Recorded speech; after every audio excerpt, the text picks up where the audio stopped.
Hey everyone, Ferrari 601 here, and welcome to kind of ad hoc review of the latest and potentially greatest Formula One mod to come to rFactor in quite some time. We have the WCP F1 2014 Open Beta. The version that I'm going to be reviewing today is version 0.3.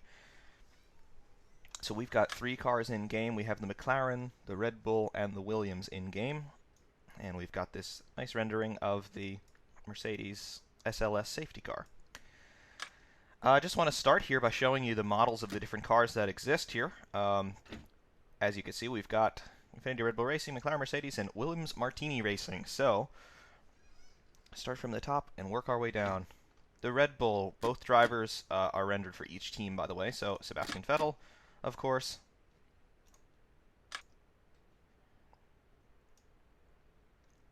So, the Red Bull RB10. Red Bull are beaten. Yes, I've heard that joke before. Apparently not. They've got a win this year. Yeah, they're mired in no man's land in the Constructors' Championship, I'm well aware. But this is a race winner. So we'll see what happens. Herr Vettel, however, is not going to be winning the championship for a fifth time in succession.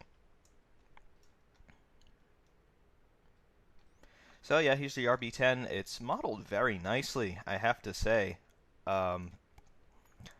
This is definitely one of the higher fidelity models that I've seen in rFactor.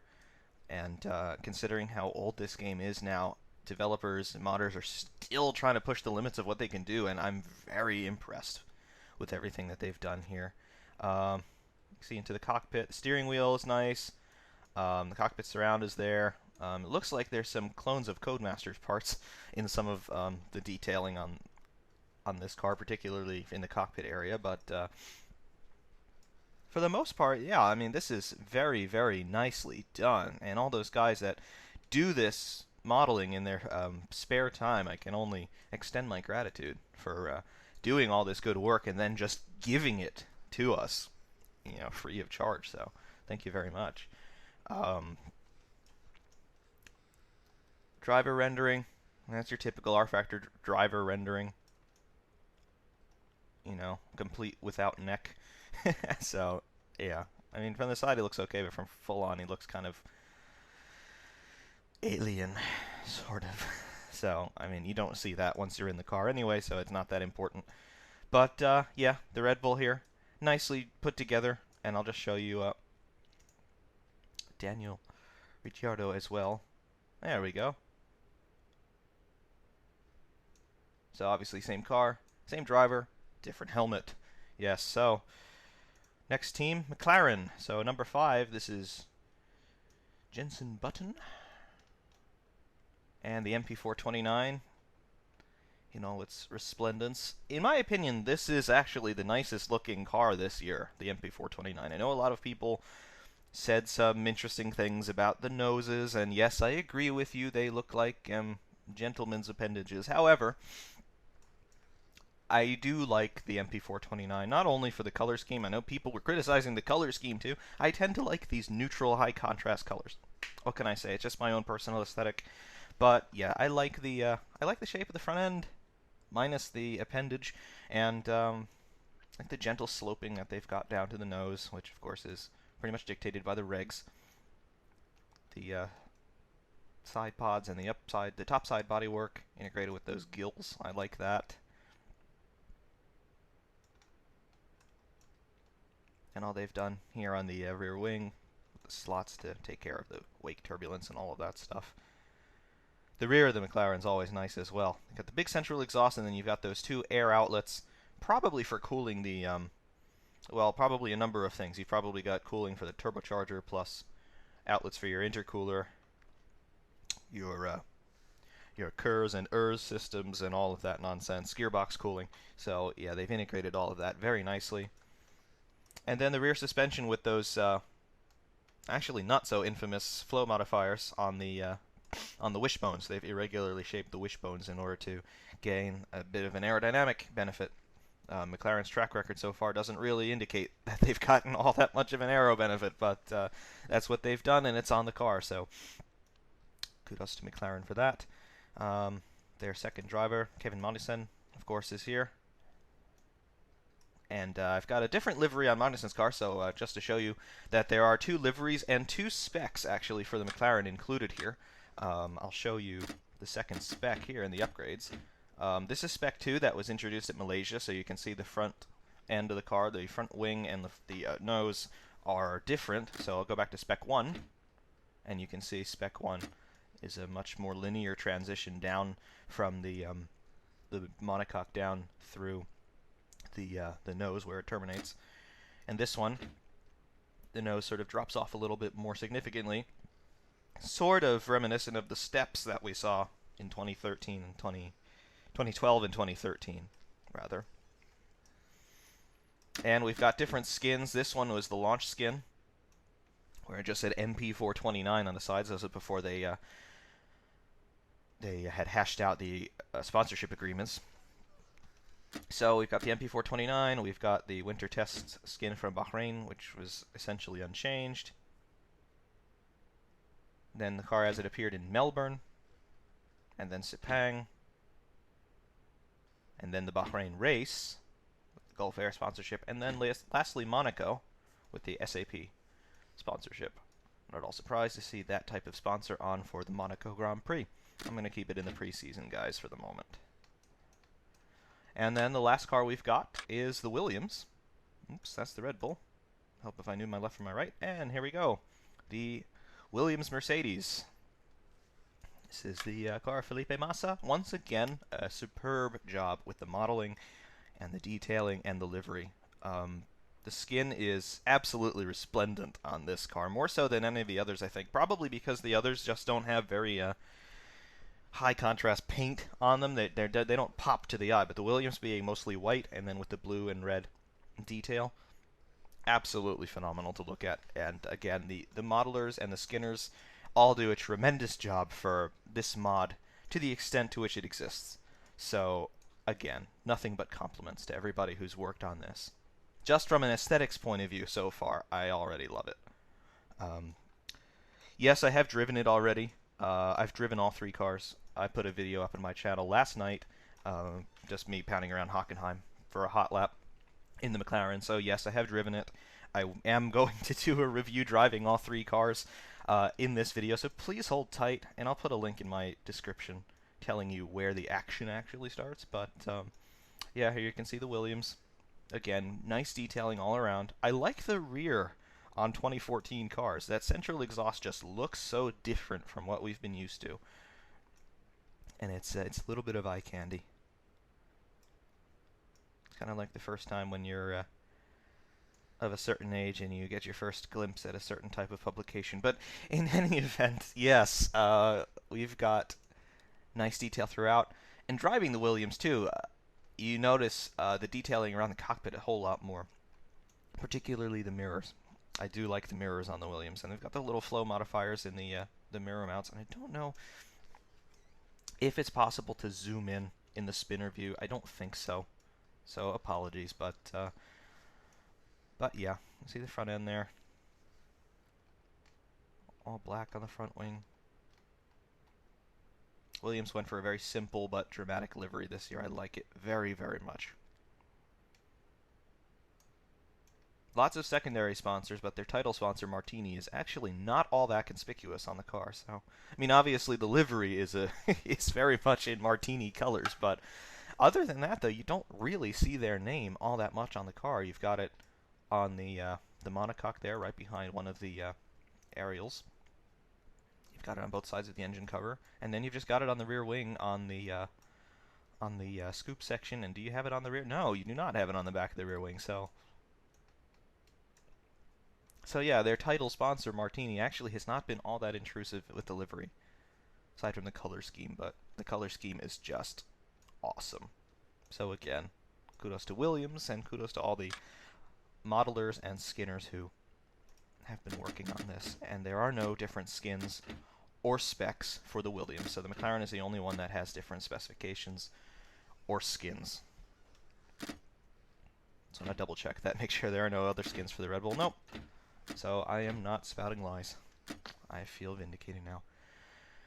Okay, so we're gonna cut parts now, and then we're going to get onto the track in short notice. So hold tight, please. Welcome back to this review, yes, of WCP F1 2014. Why are you looking at a 1985 Lotus? Good question. Well, the last time that we saw turbocharged engines in Formula One was, of course, the 1988 season. By that time, however, only a handful of teams stayed with the turbos. Most effectively were McLaren in this conquest of maintaining turbocharged power up until the last possible moment with their MP4-4 chassis, with which Ayrton Senna won his first World Championship, and McLaren won 15 out of 16 races that year. Most successful car in Grand Prix history was nothing more than a last gasp effort at turbo glory. So, good move, McLaren. However, by far, not to say that the MP4-4 doesn't have its own legendary status, but the Lotuses of 1985 and 1986 were probably among your most powerful turbocharged cars in terms of the turbo era in Formula One. Turbo era began in 1979 when Renault launched their RS1 chassis, and then succeeded by the RS10, which were the first successful turbocharged engines in Formula One. They were their first race winners, I believe. Check my stats on that. But Renault pioneered turbocharging in Formula One in 1979, 1980, etc. And then other teams and other manufacturers started to get on the turbo bandwagon, and then by the mid-80s, the entire field were turbocharged. This is the Lotus 97T from 1985, as driven by Ayrton Senna in that year. The reason that I'm showing you this is because this is going to be our benchmark in terms of comparing the 2014 cars. Not really in terms of flat-out performance when it comes to cornering, braking, acceleration, all of that kind of stuff, because the 97T, although an incredibly advanced racing car for its day, in terms of aero, we've got a stubby little front wing and a stubby little rear wing, big diffuser on the back, but by this time ground effect had been well and truly banned, and teams were trying to claw back that downforce in any way they could, but the focus really started to shift onto the top side, and they did not perfect that by any means until really the mid-90s. So we're still about 10 years away from the optimization of this new aero formula in terms of how design is concerned. So this car really is very much a sled with a big engine at the back and a tiller for steering. Downforce, negligible when you consider what the cars today are doing. Definitely. The driving style, as I believe Nelson Piquet described driving these types of cars, was point and shoot for the most part. Down the straights, brilliant. In the corners, hold on for dear life. And that's what you're going to see with this. Reason I'm showing you this is so you get a comparison in terms of what it's like from the engine side.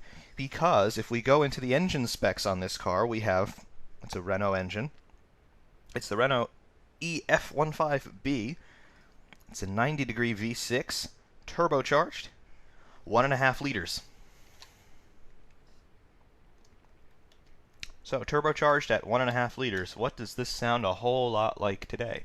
The current formula, yes. We're talking 1.6 liters for the current formula. However, we are still talking V6s at 90 degrees and turbocharged. So the engine architecture here is not all that much different from what we're seeing today. Which is why I personally was, and to a degree still am, optimistic about this new engine formula, because we all know how awesome it is watching videos of those all-out last-gasp qualifying laps from the 80s, with the cars smoking and spitting flames and all kinds of things.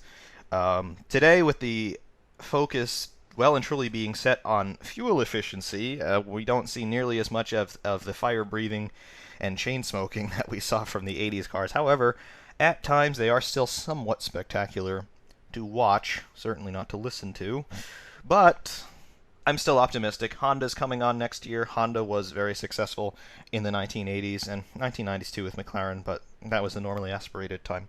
So here, I'm going to try to show you what it's like driving from an engine and drivability point of view, the 97T from 1985. So without further ado,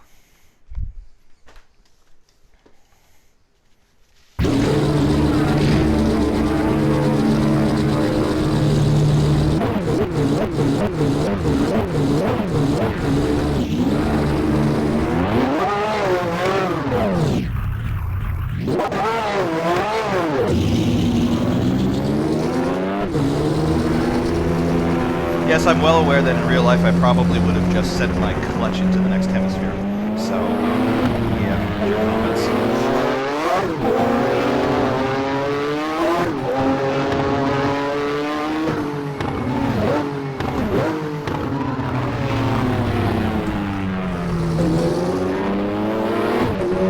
Yeah, from a drivability standpoint, in terms of the big bits on the car, tires, we're still talking slicks.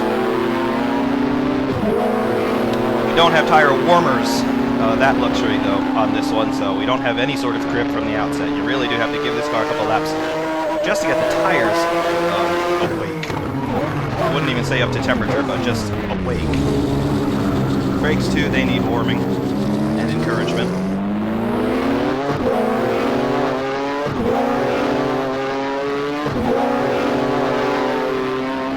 And obviously we're at Hockenheim, in case you haven't noticed, which consequently is the site of the next Grand Prix.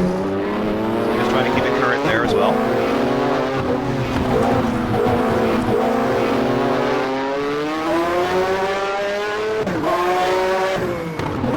Just want to point out, if you're not aware of what things were like in the 80s in terms of how teams were operating, most of the bigger teams would have completely different specifications for their engines just for qualifying.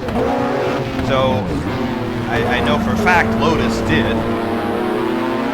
I remember there's a feature that I've seen online of Sir Jackie Stewart talking about the qualifying spec engine in the Lotus garage at the 1986 Australian Grand Prix at Adelaide, I believe. So if you can find that, it's worth a watch. But yeah, the big teams had different specs for their engines for qualifying, different specs for turbos, all kinds of things. Some teams in later years, Ferrari was notorious for this, would even go as far as to produce an entire car for qualifying only.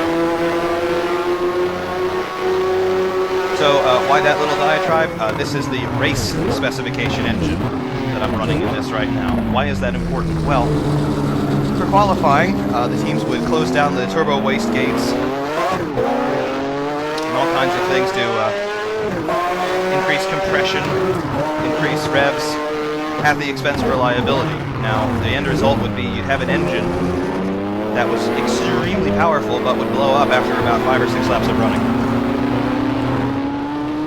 So this is race trim that I've got it in right now. We're running about 700 horsepower, I would say, at this moment.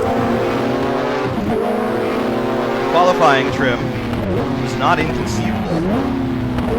When they closed down the waste gates, put bigger turbos on it, and did all kinds of other things. For the engine to gain another 300, 400, maybe even 450 horsepower for qualifying only. So it was completely commonplace for a driver to jump into his car and all of a sudden... That was a 137.25. The driver would jump into his car after final practice, and then all of a sudden, instead of having 700 horsepower, he's got 1,100 or 1,200 horsepower. So the car effectively became a completely new beast overnight. So here in race trim, we're running about 700, 750 maybe, depending on what I do with the boost pressure, because I can adjust all that as well.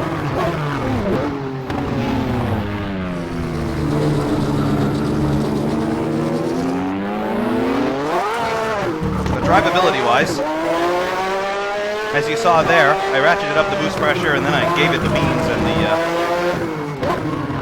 the rear spun up and the car almost got away from me. These cars love to break traction. They go from understeer to oversteer in the blink of an eye, probably even faster. They don't give you any warning either. They are barely tamed, absolutely ferocious animals. And like I said, in the pit lane, they've got absolutely no aero grip. So if you can't do it with the tires, you can't do it, pretty much. You can see what I mean about the understeer. I mean, no, I haven't set the car up for this track in particular, but all right, you can get the idea. 129.24.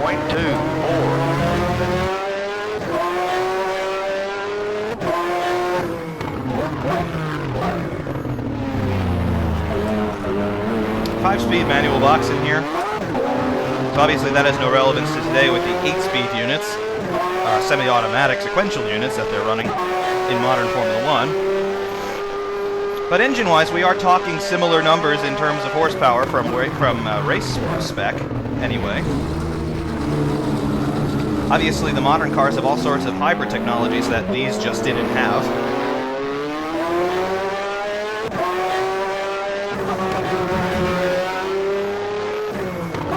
So this one is running off of engine power exclusively. The new ones have KERS and ERS and all those other hybrid systems that some the driver controls and some are just automatic.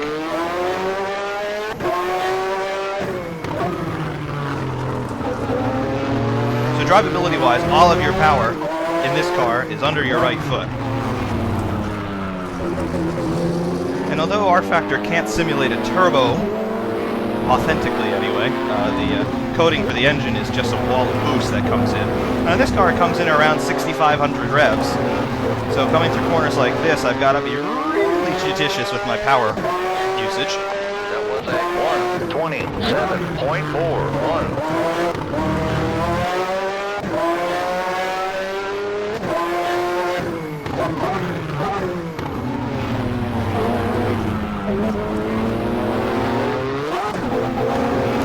Drivability-wise on these cars, you've got to be very, very careful with how you put the power down, because even though those tires on the rear are really big and really sticky, they become overwhelmed so quickly. Brakes on these are nothing to write home about. And like I said, there's no aero help.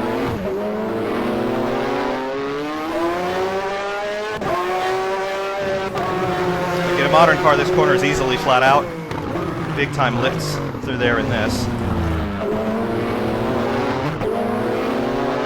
One thing that is similar though from a drivability perspective, and you'll see this later, is the short shifting. I'm short shifting a lot to control the torque as we're coming into and out of corners, because it is so easy to spin up those rears.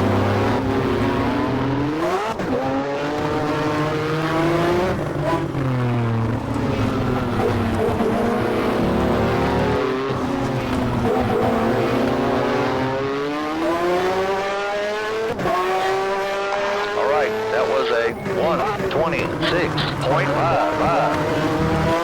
And this is our last lap. We're going to pit at the end of this lap.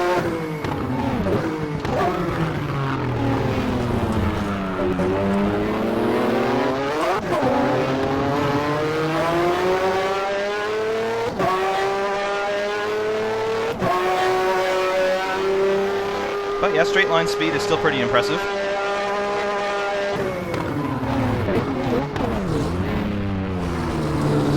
36 clicks there.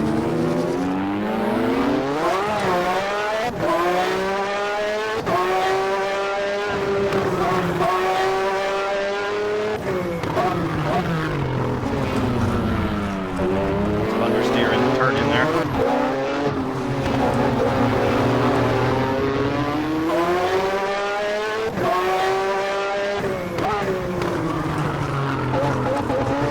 So you can see just how much time you can pick up in these cars once the temperature starts coming up. I'm not really pushing it all that hard, and I'm still picking up half a second in a single sector here, simply because of the tire temperatures coming up. Anyway, into the pit lane, and then we're going to get on with the proper part of this review. Just want to give you a couple examples of the driving styles that you need in order to put up with the older cars.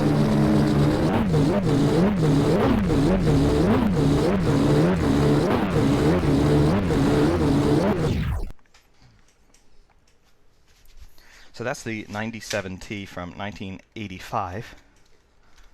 And we're going to start the review of the 2014 mod now, WCP 2014. Again, 1.5 liter turbos, 1.6, yes I know, but 100cc doesn't make all that much of a difference. V6s, 90 degrees, lots of similarities here. So, another jump cut, we'll be right back. Welcome back to our F1 2014 review. Here's the big moment. This is the McLaren MP429 in the flesh, in the pit lane at Hockenheim. Kevin Magnussen's car, number 20. First of all, as I was saying before when we were talking about the cars in spinner view, have a look. Such nice detailing here. And with the variable lighting effects that you get when the car's actually on track in the game, it looks even more impressive. So once again, kudos to everybody who worked on this. I'm running the Malaysia spec, so we have the different nose on the car.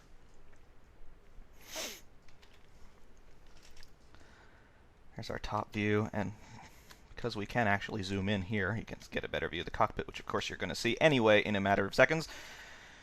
Couple little niggly things that I have noticed about this mod that do have an impact with the actual experience of driving the cars.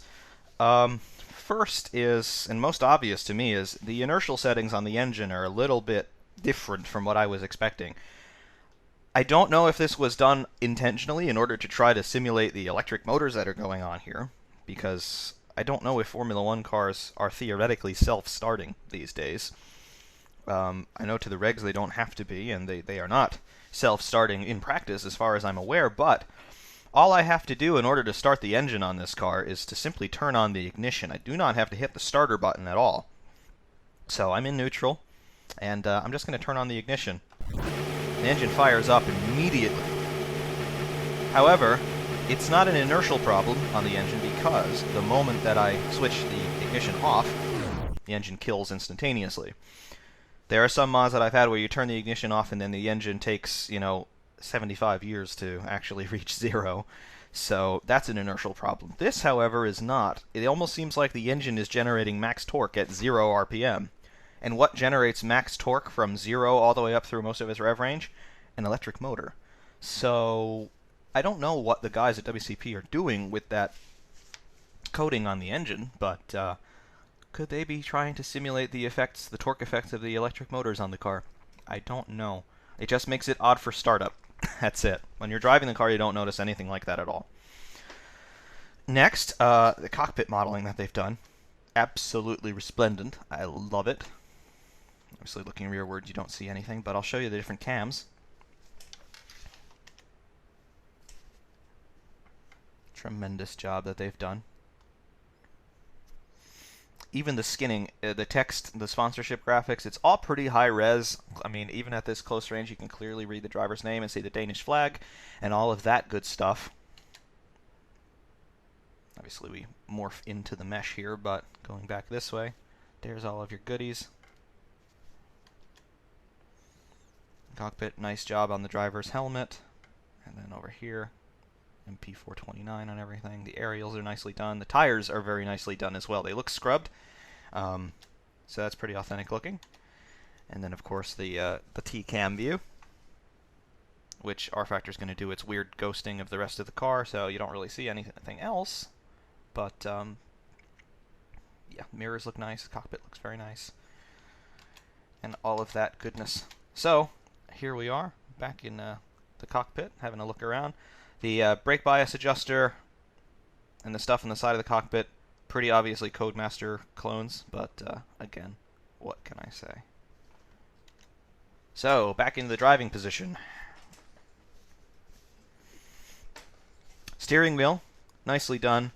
They can't really do anything in terms of the real functionality of the LED displays that some of the cars have this year, with effectively an iPhone-sized screen on the steering wheel. So, they've done their best, and you'll see it when I fire the car up again. You've just got a gear indicator, and you've got your speedometer, and the engine graphic, I'm pretty sure that's going to turn yellow and red, depending on what your engine temps do. But other than that, it's a typical display. It just looks really snazzy.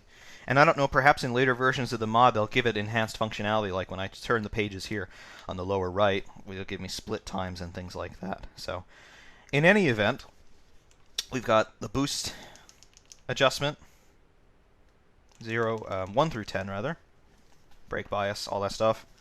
No launch control, obviously.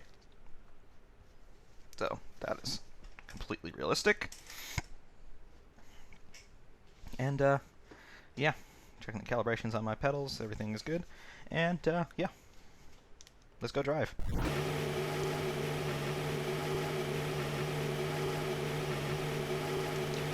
You'll also get to notice the sounds that they put together for this mod. I like them a lot.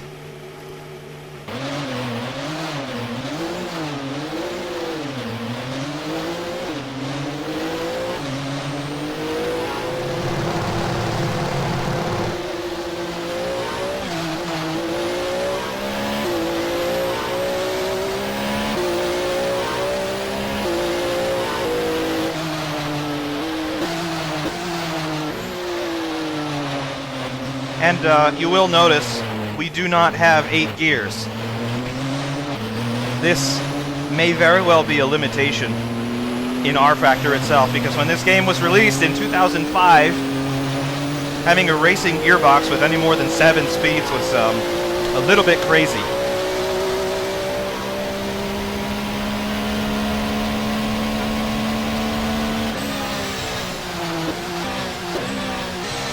So, as far as I'm aware, rFactor can only render 7 speeds on a gearbox.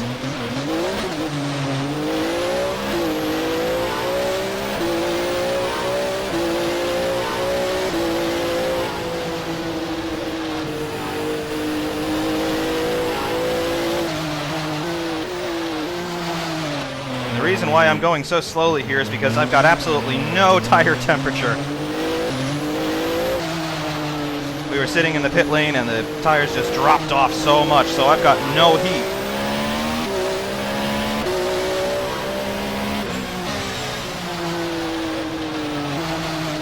So I'm just trying to get some heat into them as much as I can here over these next couple laps. And then we'll be able to open it up.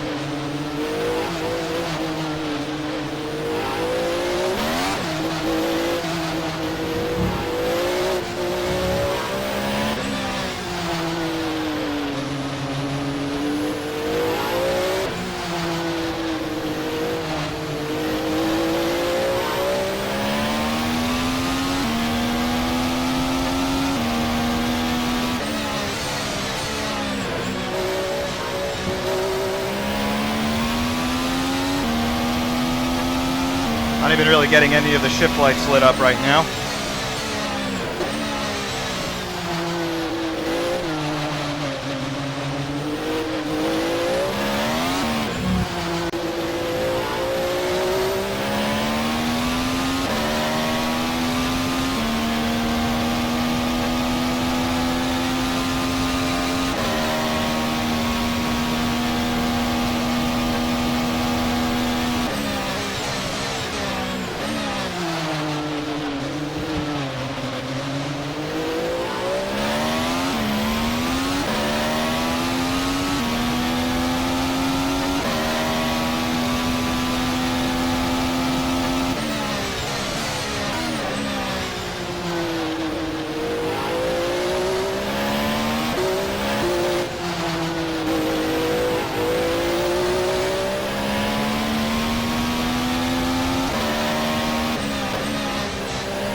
a 1:38.90.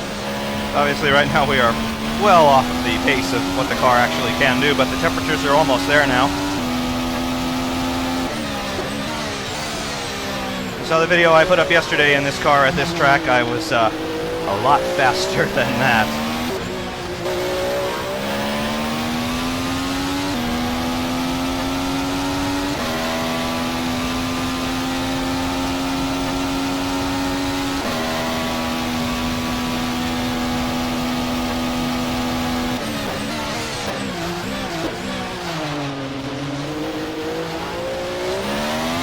Bit of rear locking into the hairpin.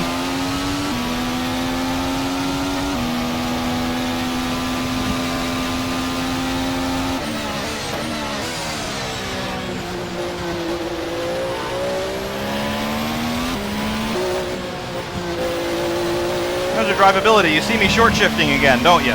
Well, these cars have a lot more torque than the old ones did with the V8s.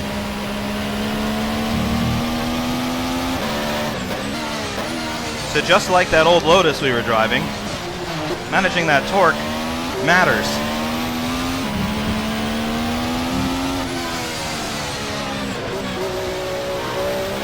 And now the tires are only starting to switch on. So, All right, that was a 134.16.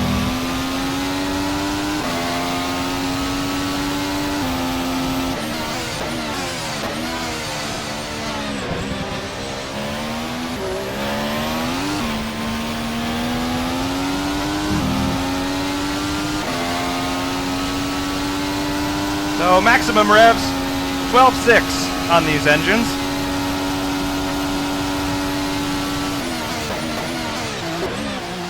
And in reality so far, I don't think we've seen anybody rev anywhere past 13, so. Because with the fuel flow limits, it just doesn't make sense to rev much higher than about 11.5.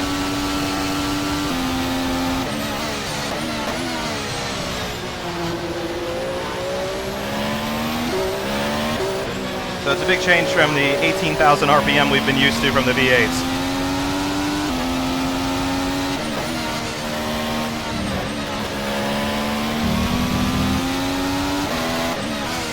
Those of you who are probably familiar with driving the V8 cars, particularly over the last few years, you'll notice when you jump into these, there's a whole lot less rear grip.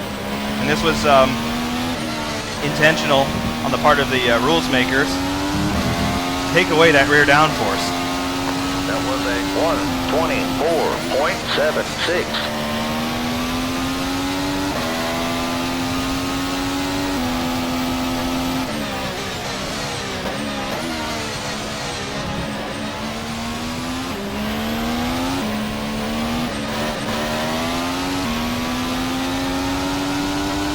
And running the engine at high boost for a long time does make it a bit unreliable. I've had several engine failures in just pounding around on my own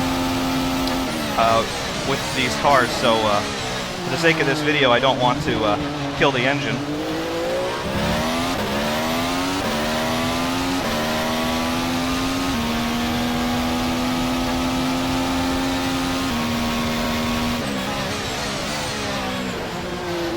Again, the only thing that's not quite right here is we don't have the 8-speed gearbox. They know about that. As far as I know, they're working on it, but I don't know if rFactor can actually render an 8-speed gearbox. 7 may be the hard limit in terms of the game's coding.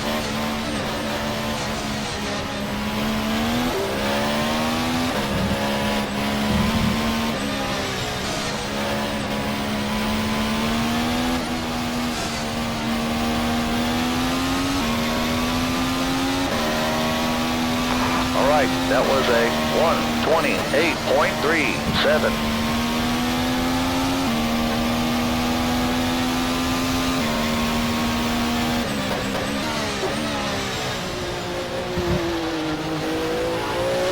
So drivability-wise, there's a lot more torque in these than in the V8 cars, so you got to be careful with your throttle. These cars are actually a bit positive on the front, which is encouraging. I like a pointy car. So I can deal with the loss of rear end grip pretty well.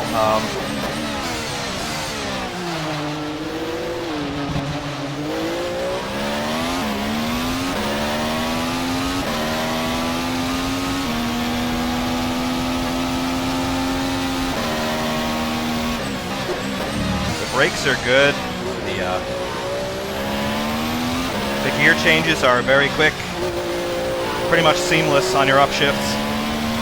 Your downshifts, you can brake and downshift straight into a corner if you want to. You're not going to unsettle the rear, unless maybe you drop it into second or first, but all the way down from 7th to 3rd, no problems at all.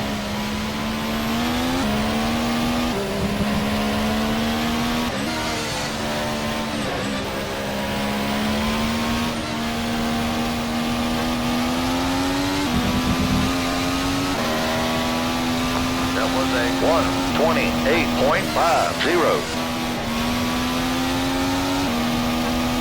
A couple other little things that I noticed. There's no sound effect enabled for tire slip, so you don't hear any sort of tire squealing when you're driving, or spinning for that matter.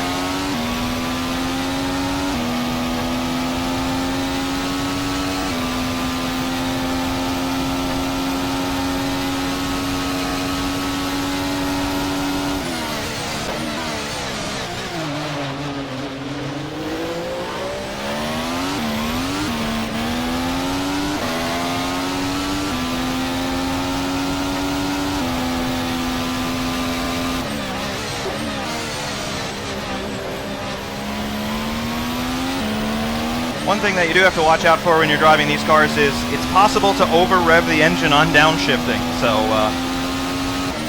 actually, a couple of the failures I had were in braking zones where I think I was just too harsh on the downshift. So, the engines do not like to rev anywhere past about 12.5, so be careful.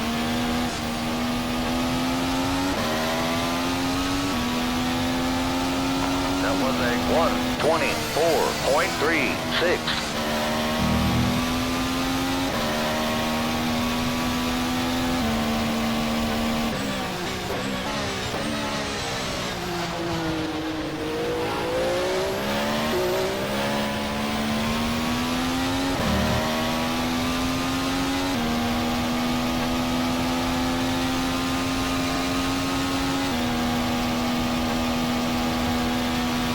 But yeah, in terms of everything else, engine-wise, temperatures are good. Power comes in about 8,000 revs, you hit the wall of boost. And it's such a different feeling doing it with a semi-automatic gearbox.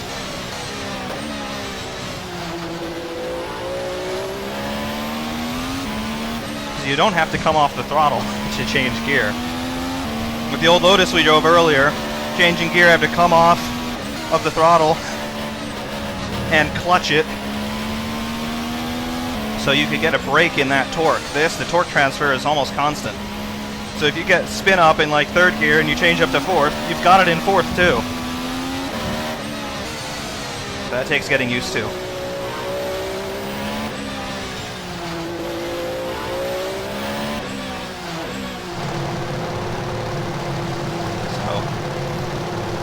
Pit lane here.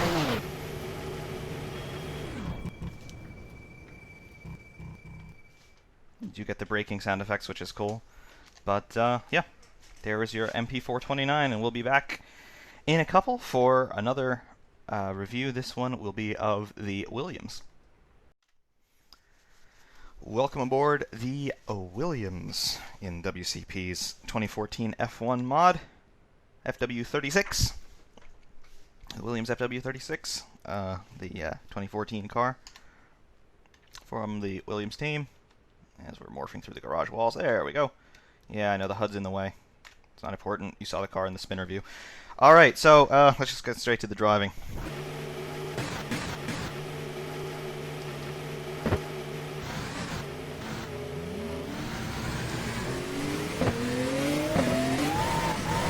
You'll notice different engine sounds for each car, even though this Williams has the same engine that was just in the McLaren.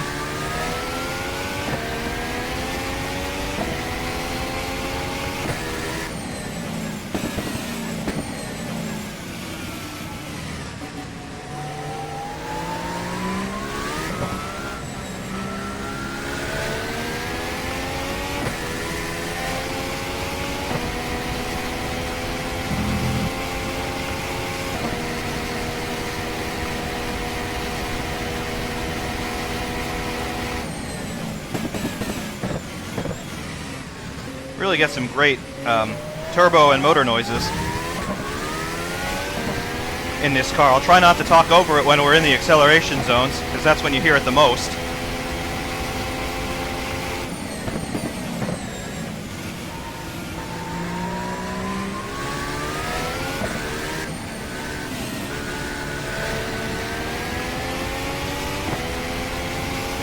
So again, compliments to the sound guys.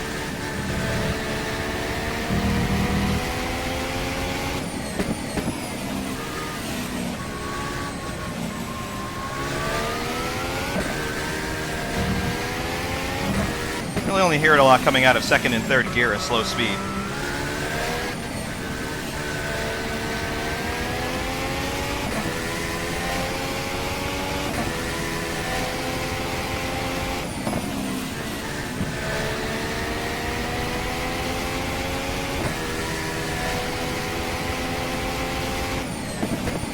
So you'll hear it now.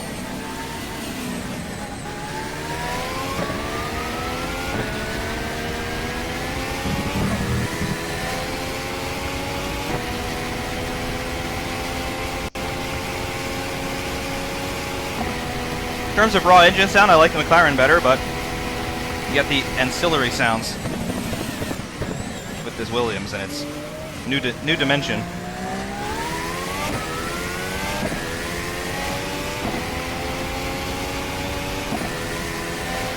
You also get a little bit more of a thunk from the gear change, which gives more audio feedback, which I like.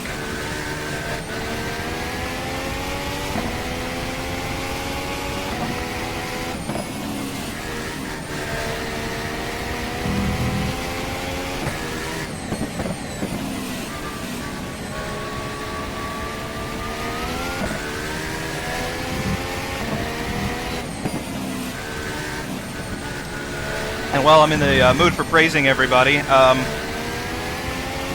good job to the physics guys too.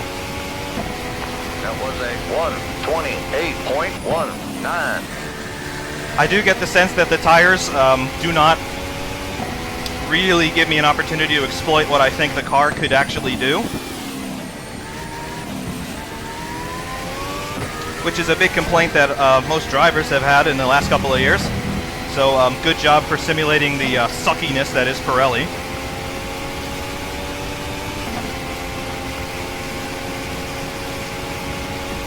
And also, though, the car just feels very believable.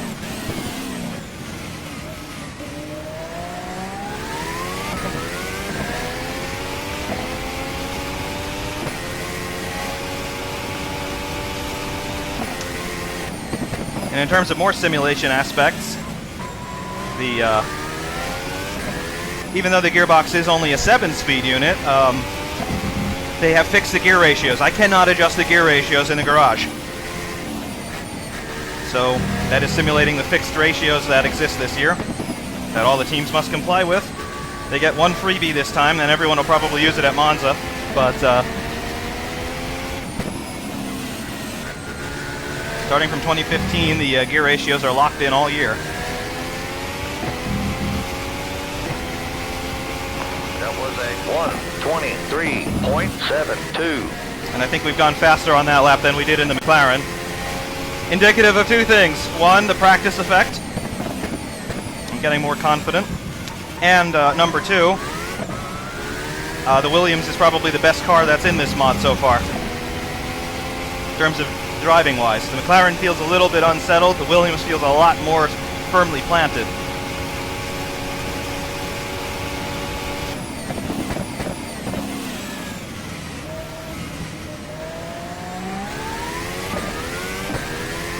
And in terms of the Williams team this year, they very much look like the comeback kids.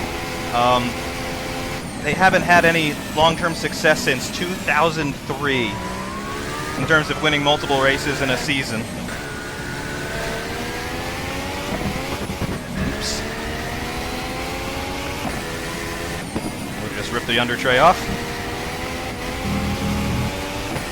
I mean, yeah, they had that win in Spain in 2012 with Pastor Maldonado, but that's a one-off event. This year they've got two very good drivers in Felipe Massa and Valtteri Bottas.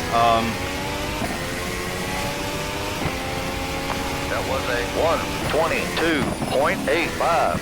Massa's pole position in Austria and then the podium from Bottas in Austria, really indicative of Williams coming back.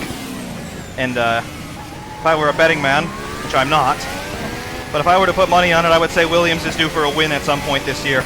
Maybe at one of the more traditional circuits like Spa or Monza, but I think Williams deserves a victory. They've done a great job. They've got the right engine. They've got two very good drivers. You've got the experience from Massa, and you've got the pace and maturity, really, from Bottas. So Williams had a solid package. And you know what? Shout out to Susie Wolf. Feel bad for her. Only got 6 laps at Silverstone, I think, before the engine let go. So I think she's coming back for practice in Hockenheim.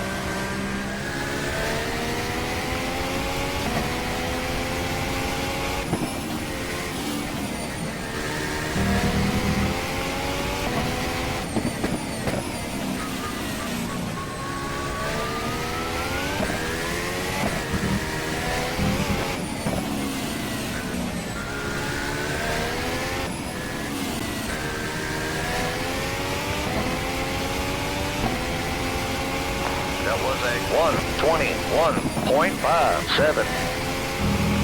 So yeah, this is the fastest we're going to go all day because this car is just simply better than any of the others in the mod. The McLaren being mid-range, the Williams being the top, and the Red Bull being the worst. And you'll see the Red Bull next, obviously. But yeah, well, I can just keep going faster and faster.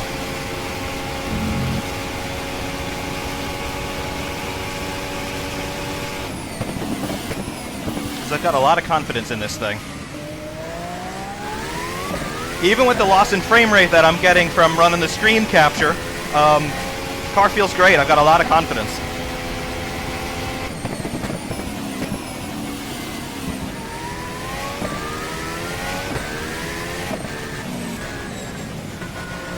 That understeer was my fault.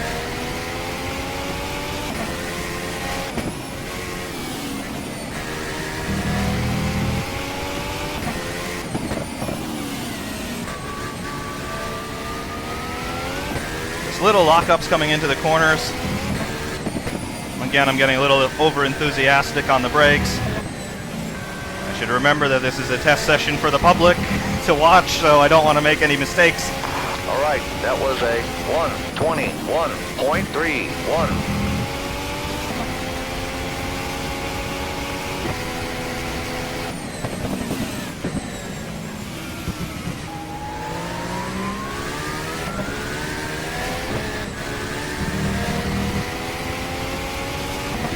So just remembering that I don't want to overstress the engine. So I think we're going to pit. We've already done 6 laps.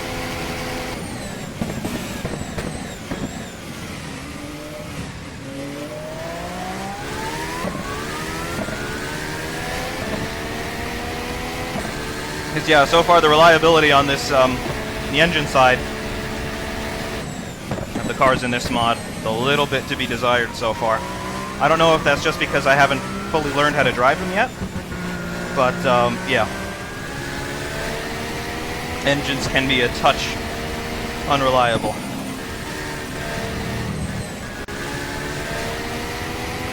Especially when you start to rev them past 11.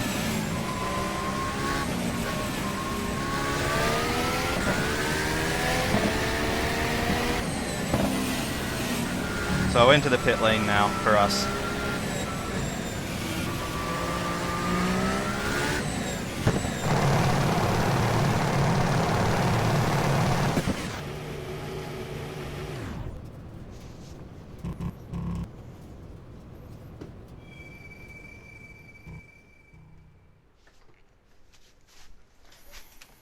So that's the Williams FW36, and come back for the Red Bull RB10. And welcome aboard the Red Bull RB10 for the final part of our WCP F1 2014 video review. Red Bull, the reigning Constructors World Champions. Sebastian Vettel, the reigning Drivers World Champion. It's not going to happen for them this year. Adrian Newey and all of his genius just... I'm not sure if Adrian Newey got it a little wrong or if Sebastian Vettel just got overwhelmed with the change in the driving characteristics or anything like that. I mean, it's probably a combination of multiple factors.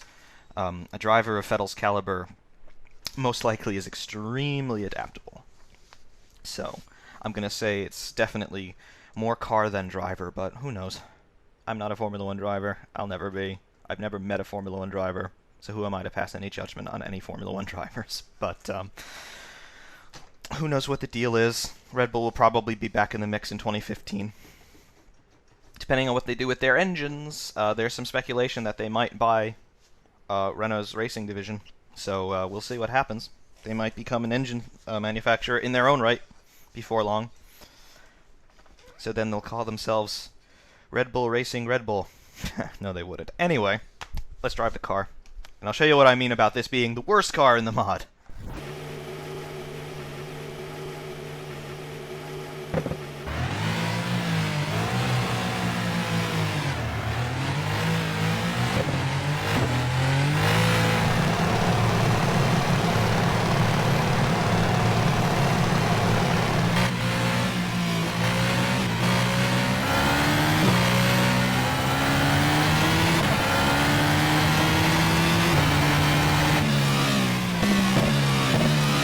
First of all, you'll notice an entirely different sound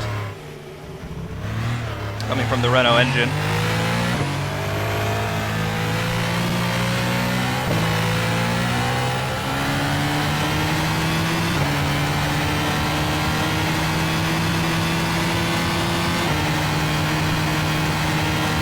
So there's an interesting blend of turbo and engine noise. Just like on the Williams, get a thunk from the gear change.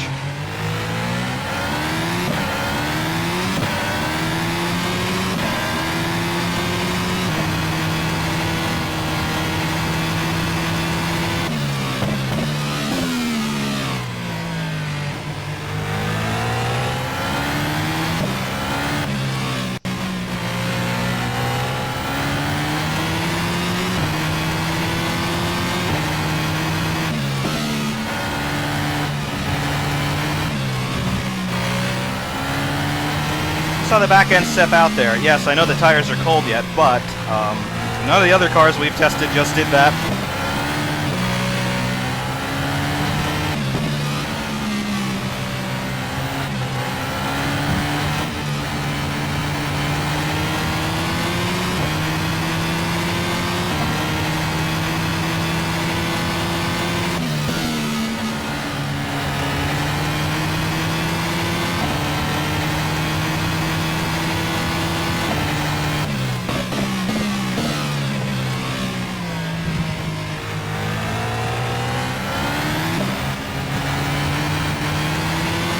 Ratchet the boost up.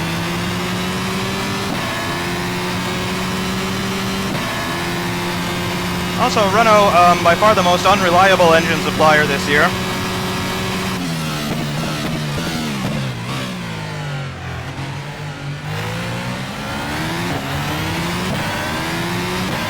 So I hope that's not reflected in this test we're doing right now.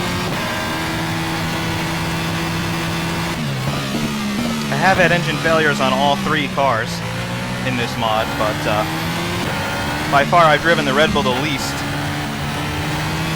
Simply because it feels so unstable.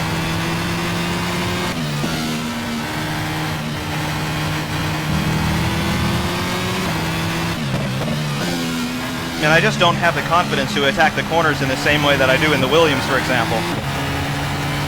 And we're running the same tires as we did on the Williams, the super soft, so I mean that's not a variable here. More or less we're running the same fuel load. So those variables are eliminated. That was a 1:27.23. And obviously I'm the same driver, so you'll see the differences in the lap times.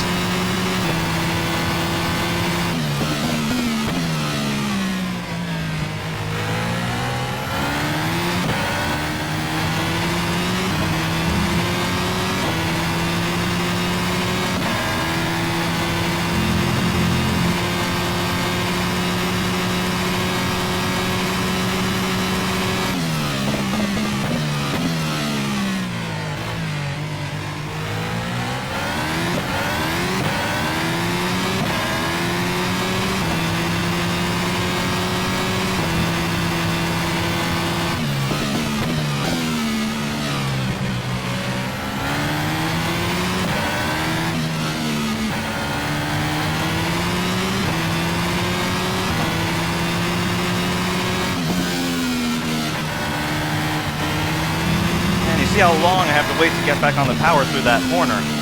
Don't have to do that in the Williams. And now the car just over-rotates through there. Again, that doesn't happen in either one of the other cars.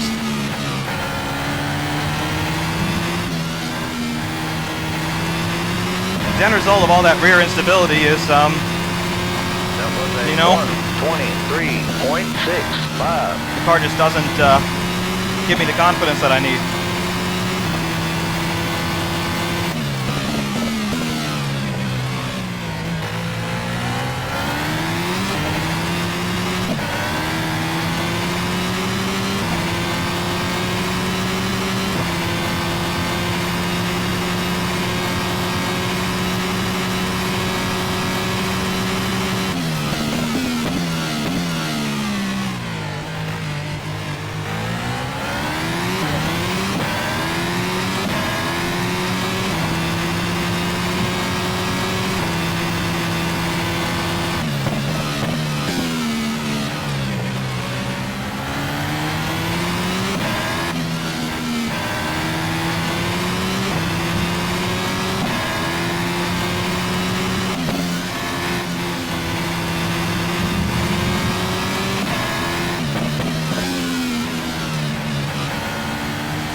Switches coming out of the corners. It's like, 21.68.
That was a 121.20.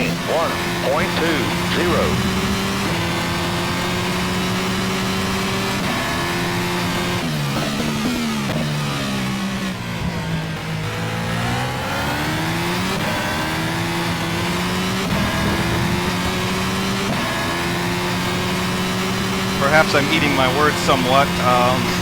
I think we just went faster than we did in the Williams.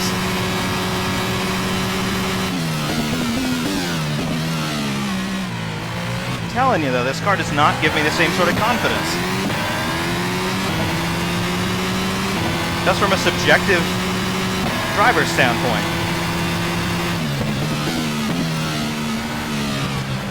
Always feels like it's a little bit out of shape.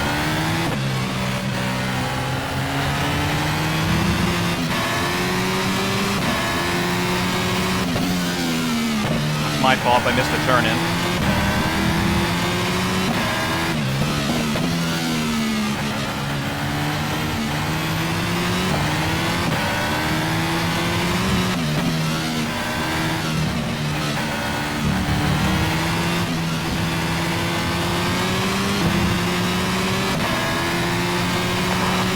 That was a 121.73.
120.95.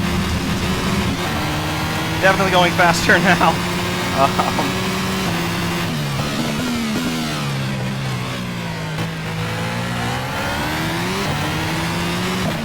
Perhaps there's a cliff that the car falls off of if you go too slow. I don't know. Because we've definitely climbed the cliff.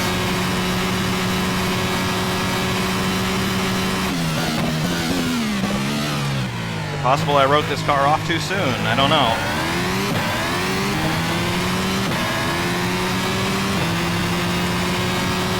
And we've done more laps than we did in the Williams. Is that indicative of my level of enjoyment? I don't know. But that's definitely indicative of my lapse in concentration.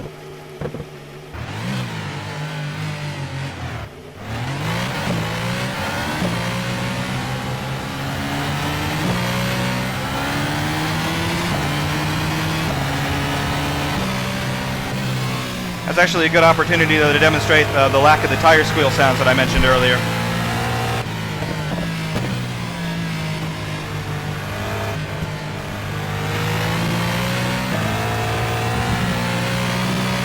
One more time around at speed.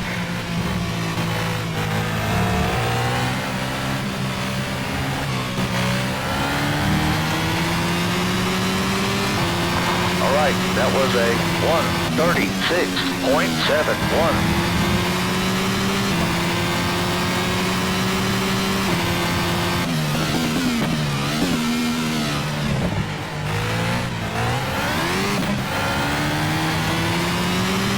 What's also happening is the rear tires are going off. So, potentially I did not take that into consideration in that corner where I spun.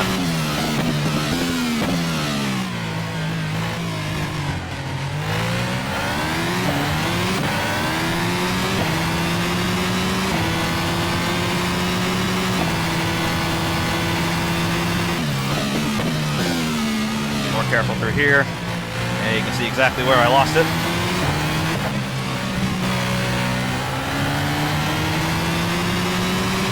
.3 seconds off.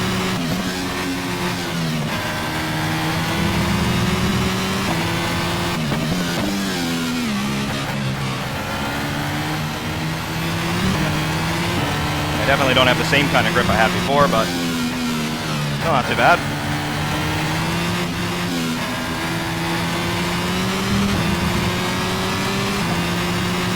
All right. 122.33.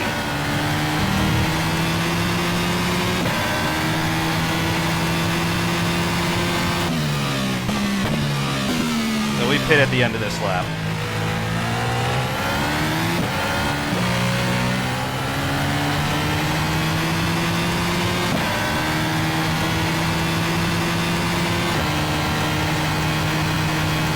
But yeah, 120.9 in the car that I was complaining that I don't like. That was my fastest lap of the day. Still not the maximum. I could definitely pull another second out of this, at least. But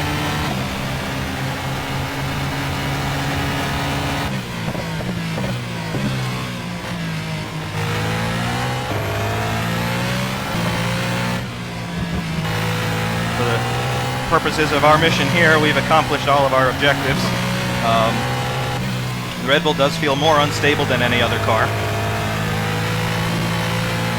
But again, all the cars are very positive on the front. Something that I like a lot. Something that's so difficult to achieve in car setup in general in this game. I try all kinds of things, but very seldom do I get it feeling right. So this mod right out of the box fits my driving style a lot. And more, and we opened up with the 97T from Lotus.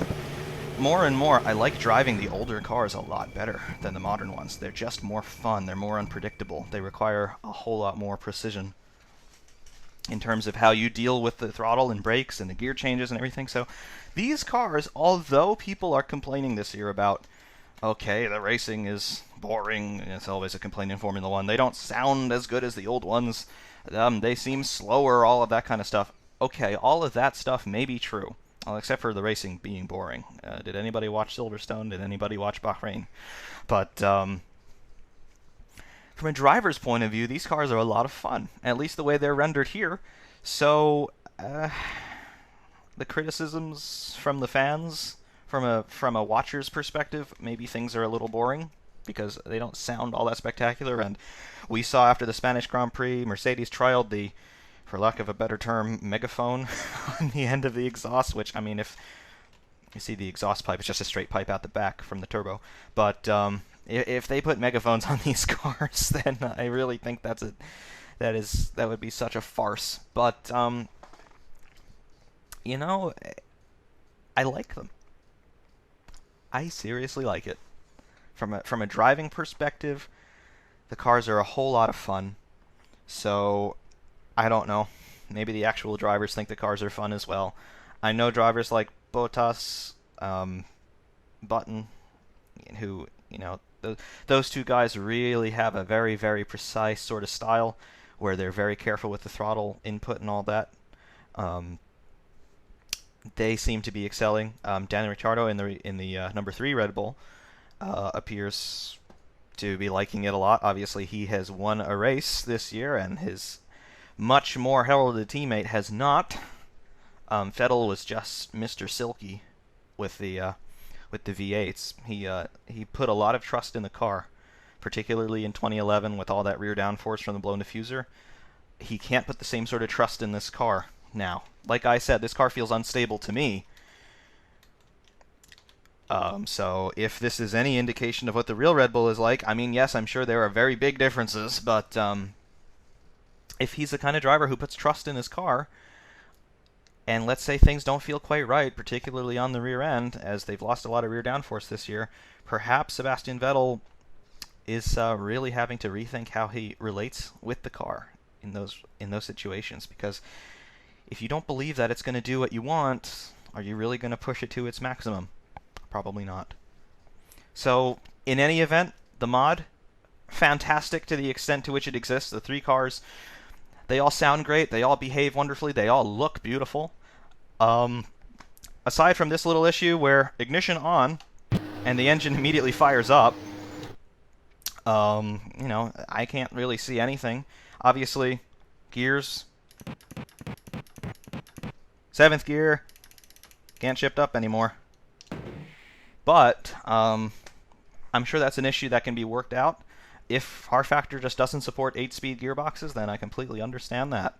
And on most tracks so far this year, we haven't seen a lot of the teams using that 8th ratio anyway, particularly Mercedes. I don't know if I've ever seen them go into 8th. They're probably saving that for Spa and Monza. But yeah, I like the mod a lot. Good work, WCP.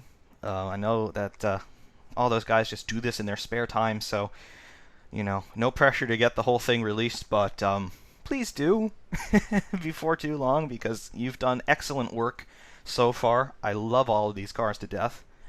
And I just got surprised by the Red Bull. I thought it felt terrible, but once I really started to get it going, it was there for me. So perhaps this thing just requires a little bit more commitment from the driver. So, yeah, I'd really love to see the Mercedes and the Ferrari in-game, just to compare those two. If I had a choice, I would say please put the Mercedes in first, because everybody wants to feel what the best car on the grid is like. So, yeah, for sure, please get us the Mercedes soon. But other than that, thank you so much for your work.